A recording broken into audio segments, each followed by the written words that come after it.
MCQ number 31 है।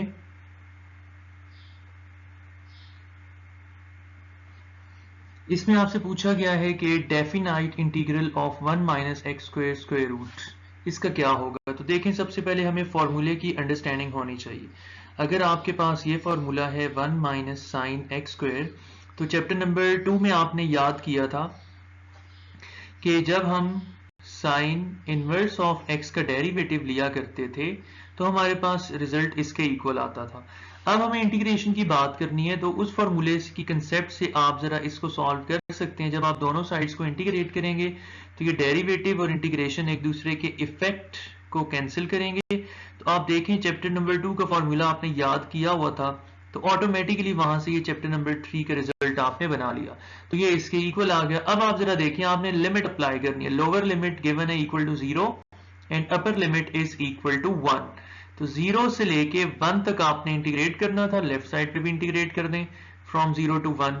तो सबसे पहले याद रखिएगा ये अपर लिमिट अप्लाई होगी, और आप देखें कि अपर लिमिट किसके इक्वल है। Upper limit is equal to 1।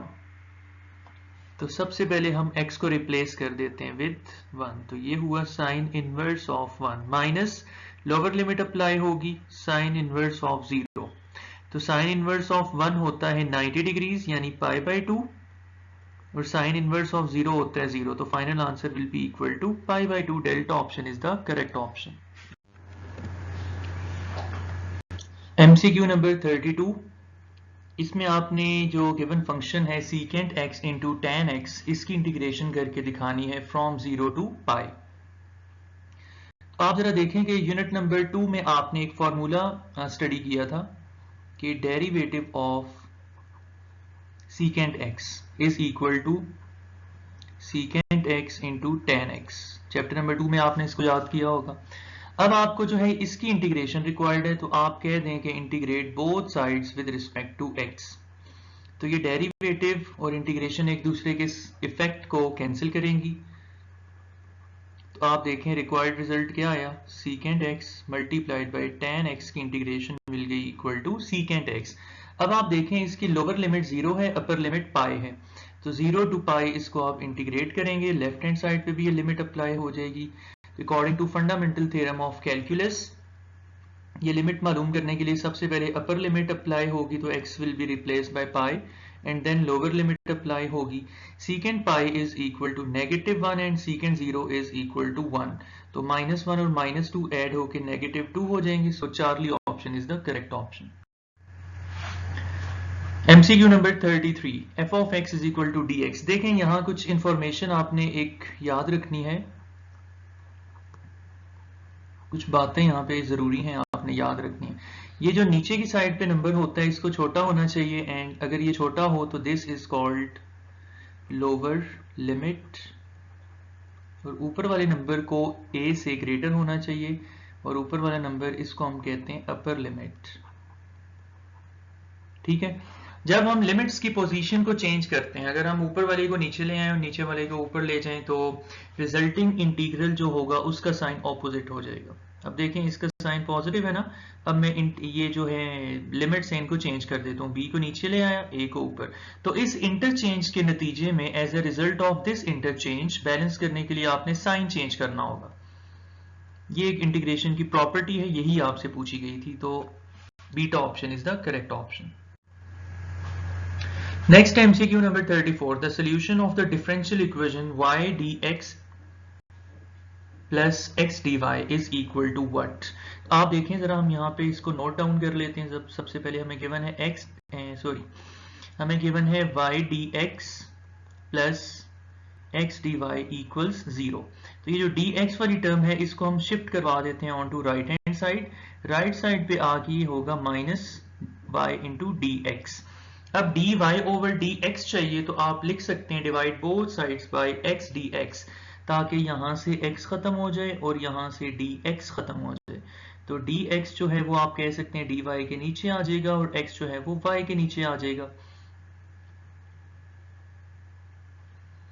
तो फिर आप सेपरेट करें वेरिएबल्स को, बल्कि इसी स्टेप पे अगर आप कर लें तो ज्यादा बेटर हो जाएगा। यानी चलें ऐसे ही कर लेते हैं इसको, y की सारी टर्म्स जो है वो लेफ्ट हैंड साइड पर अवेलेबल होनी चाहिए, सेपरेट कर रहे हैं वेरिएबल्स को, और x को कंटेन करने वाली सारी की सारी टर्म्स सिर्फ राइट हैंड साइड पे होनी चाहिए। तो सेपरेट करने के बाद वेरिएबल्स को हम इनको इंटीग्रेट कर देते हैं। इसकी इंटीग्रेशन है नेचुरल लॉग ऑफ y, इसकी होगी minus natural log of x और plus natural log of constant. मैंने आपको लास्ट टाइम भी बताया था कि जब भी आपके पास हो y नेचुरल लॉग में आए तो कांस्टेंट जो होगा उसके साथ भी आपने नेचुरल लॉग लगाना होगा। अब ये x वाली टर्म लेफ्ट हैंड साइड पे आके पॉजिटिव हो जाएगी। फिर लॉगरिथम की एक प्रॉपर्टी है, आपने स्टडी की होगी कि log of a plus log of b कहीं पे लिखा हो तो आप a और b की प्रोडक्ट का लॉगरिथम ले लेते हैं। तो a is equal to y and b is equal to x, तो ये होगा natural log of x multiplied by y is equal to natural log of c। तो नेचुरल लॉगरिथम दोनों साइड्स से आप कैंसिल करें तो you will get x y equals c। Charlie option is the correct option. MCQ number 35, ax की integration आपसे पूछी गई है। तो देखें इसको जरा हम रिलेट कर देते हैं अपने चैप्टर नंबर 2 के कंसेप्ट के साथ। चैप्टर नंबर 2 में आपने ax का डेरिवेटिव क्या सीखा था? Derivative of exponential was equal to, सबसे पहले पावर का डेरिवेटिव लिखा जाता है, उसको मल्टीप्लाई करवाते हैं बेस के नेचुरल लॉगरिथम के साथ और इसको मल्टीप्लाई करवा देते हैं गिवन ओरिजिनल फंक्शन के साथ। तो अब आप जरा देखें इसका रिजल्ट क्या आया। Derivative of a power x is equal to natural log of a into a power x। अब आप दोनों साइड्स को इंटीग्रेट करवा दें तो ये कांस्टेंट है, इस वजह से इसको इंटीग्रेशन के बाहर लिखा हमने। तो और ये इंटीग्रेशन हम करने जा रहे हैं विद रिस्पेक्ट टू x। तो ये दोनों एक दूसरे के इफेक्ट को कैंसिल करेंगे। इस कांस्टेंट को लेफ्ट साइड पे नीचे डिवाइड करवा दें आप। तो ये बेसिकली एक फॉर्मूला भी है, इसको आप याद भी कर लेंगे। तो alpha option is the correct option. 36 e power ax, अभी ये प्रीवियस स्लाइड के ऊपर हमने किया। तो यहाँ डिनोमिनेटर में चूंकि नेचुरल लॉग ऑफ आपके पास e होगा तो natural log of e equal होता है 1 के। तो ये आप खुद ही देख लीजिए, delta option is the correct option. MCQ number 37, sine ax की इंटीग्रेशन, ये आपने फॉर्मूला याद रखना है। Integration of sine x ax with respect to x is equal to minus cos ax divided by derivative of angle plus constant of integration. So alpha option is the correct option. MCQ number 38, 2 power x, दोबारा से exponential function आ गए। इसको फिर हम chapter number 2 के concept के साथ relate कर देते हैं ताकि याद करने में आसानी हो। देखें चैप्टर नंबर 2 में आपने एक्सपोनेंशियल फंक्शन की डिफरेंशिएशन सीखी थी। सबसे पहले पावर का डेरिवेटिव लिखते हैं, फिर बेस में जो नंबर होता है उसका नेचुरल लॉग लिखा जाता है और आखिर में पूरे का पूरा फंक्शन खुद आ जाता है। तो derivative of 2 power x is equal to natural log of 2 into 2 power x। अब इसको दोनों साइड्स से इंटीग्रेट कर दें विद रिस्पेक्ट टू x। ये कांस्टेंट है, डेरिवेटिव इंटीग्रेशन के बाहर रहेगा। डेरिवेटिव इंटीग्रेशन एक दूसरे के इफेक्ट को कैंसिल करेंगे, यहाँ से बनेगा 2 पावर x और यहाँ से ये कांस्टेंट है तो नीचे डिनोमिनेटर में हम इसको लेफ्ट साइड पे डिवाइड कर देते हैं। तो ये आपके पास रिक्वायर्ड इंटीग्रेशन आ जाएगी 2 पावर x की। Delta option is the correct option. MCQ number 39, 2x whole power 3/2। मैं जरा आपको दोबारा से पावर रूल रिकॉल करवा दूं। इंटीग्रेशन का पावर रूल क्या कहता है? इंटीग्रेशन का पावर रूल ये कहता है कि अगर आपके पास किसी फंक्शन f ऑफ x की कोई पावर इन्वॉल्व हो और फंक्शन के साथ बेस का डेरिवेटिव अवेलेबल हो तो इस सारे प्रोडक्ट के फंक्शन को इंटीग्रेट करने के लिए आपने फंक्शन की गिवन पावर n में 1 को ऐड करना है और रिजल्टिंग पावर n प्लस 1 पे डिवाइड करना है प्लस कांस्टेंट ऑफ इंटीग्रेशन। अब इस सवाल में आप जरा देखें कि f ऑफ x की power n, f of x is equal to 2x and n is equal to 3/2। तो आप देखें what is the derivative of f of x। 2x का डेरिवेटिव क्या बनता है? विदाउट पावर सिर्फ बेस का डेरिवेटिव देखें तो ये बन गया 2 पीछे अवेलेबल है, इस गिवन क्वेश्चन में अवेलेबल नहीं है। तो उसकी अवेलेबिलिटी को इंश्योर करने के लिए हम कह देते हैं कि हम खुद से इसको 2 से मल्टीप्लाई भी करवा देते हैं और 2 से डिवाइड भी कर देते हैं। डिवाइड वाली 2 को हमने बाहर लिख दिया। अब इसको जब with respect to x integrate करेंगे तो अकॉर्डिंग टू पावर रूल ये सारा बैलेंस होके इसकी पावर में 1 ऐड कर देंगे और इस रिजल्टिंग पावर 3/2 प्लस 1 पे डिवाइड कर देंगे प्लस कांस्टेंट ऑफ इंटीग्रेशन। तो आप देखो 3/2 प्लस 1 का एलसीएम ले लो 2 आ जाएगा, क्रॉस मल्टीप्लीकेशन होगी 2 1 2, तो ये बन जाएगा आपके पास 5/2। तो final answer is alpha option.